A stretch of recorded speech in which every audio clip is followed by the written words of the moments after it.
Have you ever wondered how volcanoes erupt? These geological giants have shaped our planet for billions of years.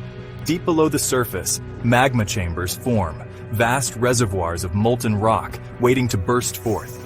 As time passes, gases build up in these chambers, increasing the pressure to unimaginable levels.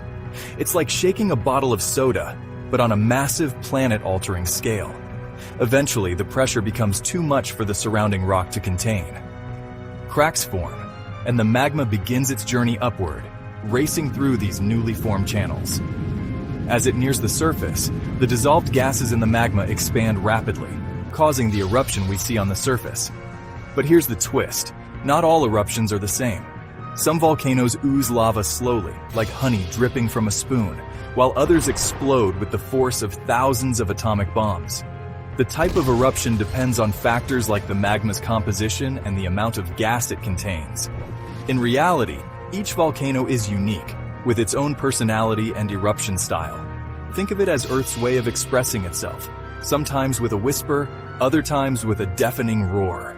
And just like that, millions of years of pent-up energy are released in a spectacular display of nature's raw power, reshaping landscapes and reminding us of the dynamic world we live on.